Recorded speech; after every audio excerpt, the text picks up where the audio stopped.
Hey guys, today I'm going to talk about possibility of the one true king, Stannis Baratheon, being alive, supported with facts, whereupon I'm going to tell you my opinion about this same topic. As we all know, Stannis led his deficient forces to Winterfell and ordered them to prepare for a siege, but only a few moments later, one of his generals said that there is no need for a siege, since the Bolton army was charging on them, as Ramsay decided to fight Stannis on the open field. As the Bolton army, that contained only the Bolton cavalry, was charging at modest forces of Stannis Baratheon's army, the outcome was clear: Stannis and his men are dead, but just as Jon Snow bravely pulled his sword out against the enemy cavalry, Stannis did the same. He raised his sword with only one major difference: there was no friendly cavalry to save Stannis. Surprisingly, as the battle was done, as Ramsay's forces heavily outnumbered and defeated Stannis' army, Stannis survived. And on top of all of that, after he already fought bravely throughout the whole battle and survived, he also fought against two Bolton soldiers in the end of the battle, while being visibly wounded, and still managed to kill both of them, but he suffered severe wound on his leg in the process. While Stannis decided to rest by a tree, all of the sudden Brienne of Tarth appeared in front of Stannis and confronted him. Brienne firstly identified herself and asked him if he used blood magic to murder Renly Baratheon, which resulted with Stannis' confession, whereupon Brienne sentenced him to death and beheaded him with a single stroke, or at least that is what we've been told. But let's get a few moments back. Before Brienne apparently executed Stannis, she asked him if he has any last words that might have changed Brienne's decision, words that might have saved Stannis from beheading.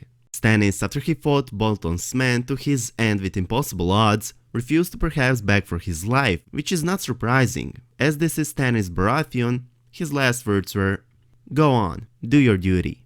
Whereupon Brienne was stunned for a few seconds, which at first could be described as her being surprised over Stannis' last words, but as I rewatched that scene, those few seconds of Brienne being stunned could also be a result of her reconsidering her decision. Brienne's face expression upon Stannis' last words is priceless. As with his last words, not only does Stannis led Brienne to think if her loyalty and support toward Renly as the rightful heir of the Seven Kingdoms was right, since Stannis is the one true king, the rightful king of the Seven Kingdoms, but also led Brienne to think which her real duty actually is, which was to watch over and protect Sansa Stark, which she failed upon avenging Renly and upon missing Sansa lighting a candle.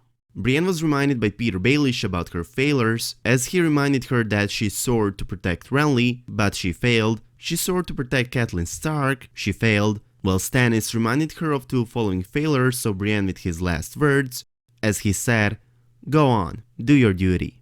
Which a few seconds of her being stunned surely represented her thinking about what her duty really is, as she in that very moment failed it, which was to watch over Sansa.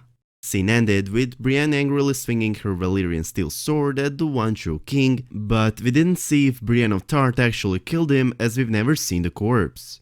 The facts from the series and from a scene in which Stannis supposedly dies harshly are going in favor of Brienne reconsidering her decision, and of Brienne realizing that she made a mistake with supporting Renly at the first place, and by leaving Sansa unwatched in order to fulfill her other vow. Well, Brienne made a mistake by supporting Renly as the rightful king of the Seven Kingdoms, whereupon she also swore to avenge this same false king's death by killing or not killing Stannis. Either way, she broke an oath, as by killing Stannis, she became the Kingslayer, as Stannis was the rightful king of the Seven Kingdoms, while by not killing Stannis, she would have broken a vow to avenge Renly's death.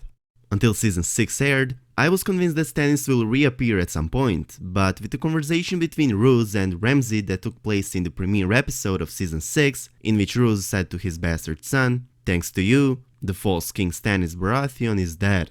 Whereupon he asked him, "Do you know who struck the killing blow?" in order to reward the man that killed Stannis, which most probably mean that Roose and Ramsay saw Stannis' corpse, which means that the one true king is most probably dead.